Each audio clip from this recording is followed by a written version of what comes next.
Hi, it's Tash from Foxes and Brown Bears Tarot, and today I thought I'd share a spread that I've been using lately that I've been finding really useful as a morning spread.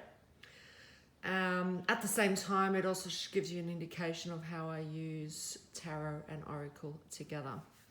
So, it's basically just a 4-card spread, just super simple.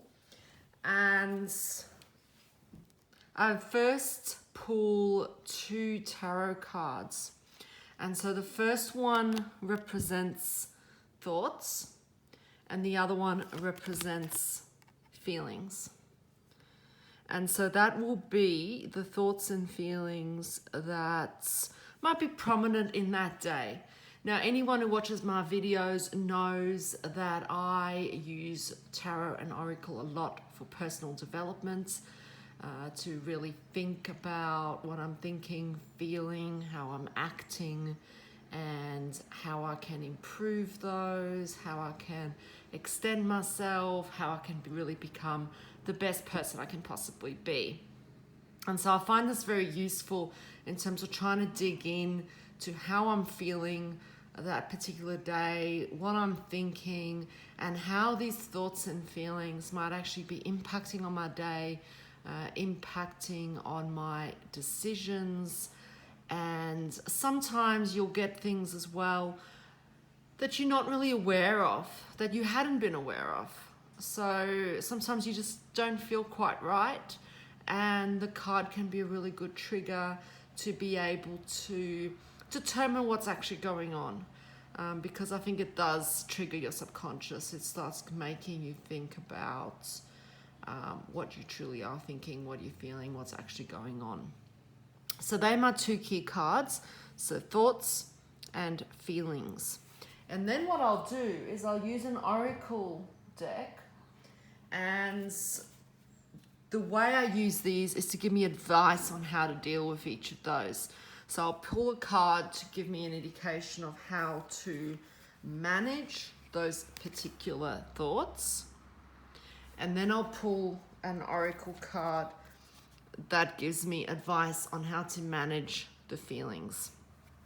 And so this is kind of interesting because you can see here, so it's the Hanged Man, and it's the idea that, okay, so what are your thoughts? You're feeling like maybe that you're in a rut, that nothing's happening and whatnot. But the advice really is saying that, well, maybe this isn't actually true. Okay, so it's an illusion, and maybe you just need to actually transcend that. You need to soar out of that. So that kind of pairs up really nicely with this one in terms of feelings. So there you might be feeling that, I don't know, everything's maybe a little bit conflict ridden, that things are kind of more difficult than you'd like them to be, and that you feel maybe that you're a little bit tired of being in competition all the time, maybe having to constantly compete, fight with other people. And so that's a definite emotion. And then the oracle card would suggest that the way to manage those emotions is to really know your worth. Okay, so that when you feel like life is pulling you in different directions and you feel a bit stretched, that you actually need to focus on what you are capable of, who you are, and stay true to that. And so that's kind of interesting as well. I also, just in terms of my understanding, I always see the skunk as a bit defensive in nature. And so in that sense, it's also about trying to defend yourself from those sort of feelings. So the idea of don't feel like you're being stretched. Maybe you actually look after yourself, do something that protects you from whatever is causing those feelings. So it's a very simple spread, but I've been finding it so useful in the mornings. And you may have noticed already, but this is one outstanding pairing. And this was discovered purely by accident. I usually choose a tarot deck and an oracle deck to work with each week. Sometimes I will do an oracle and then an animal deck as well in addition. This week I decided to just use the animal deck as an oracle, and so I'm only working with 2 decks. And oh my god, look how beautiful they look. Let me show you, because I figure, you know, nothing like a nice pairing to go through.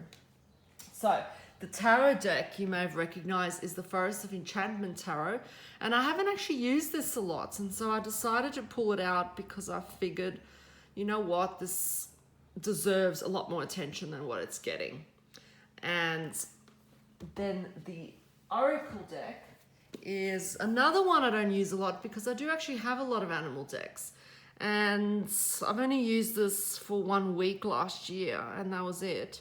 And it's the Spirit Animal Oracle, and you know what, I love this deck. I've really enjoyed working with it this week, and these 2 decks are decks, as I said, that I haven't worked with a lot, and yet coming together they have been mind-blowing and beautiful. So let me show you them. Okay, so the Spirit Animal Oracle, I love the backs. They're one of my favorite backs in all my Oracle decks. And they are truly, truly beautiful. And then the Forest of Enchantment, I actually do love the backs of those as well. Now, the backs don't necessarily look wonderful together, but I don't really mind because I don't actually lay cards out, the backs facing up. Now, I did edge this deck in this beautiful green, which I just love. I actually love that green. The only problem is that it did actually bleed quite substantially. So you can't see it in some of the cards, but like for example, in this one, you can see how it's bled quite substantially.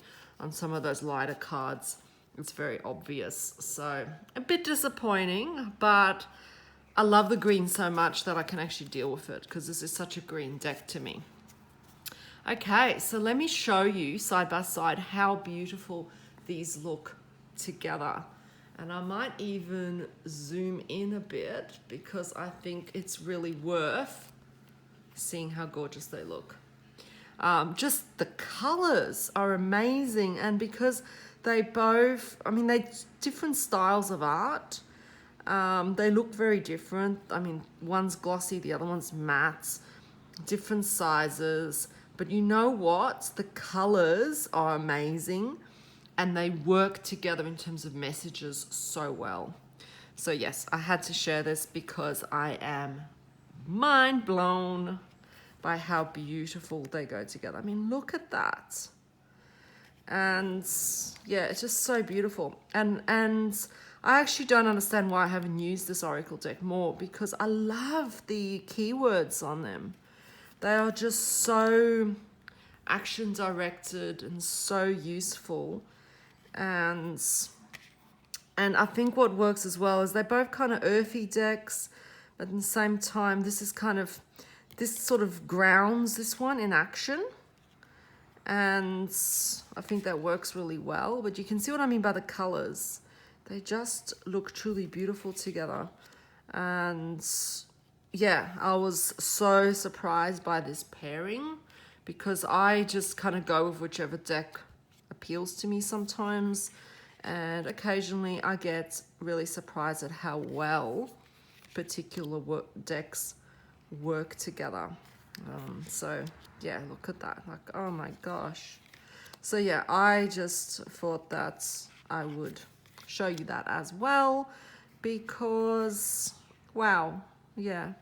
If you've been wondering what to pair either of these decks with and you happen to have both, highly, highly recommend. So yeah, just the color palette's very similar in a lot of ways. And yeah, just the energy is amazing. I mean, look at that. Oh my gosh. Yeah. And so I really do love that combination. So anyway, that was just a short little video to show you my spread, how I use Oracle and Tarot together, and sharing one of my other perfect pairs. So thank you for watching. Take care.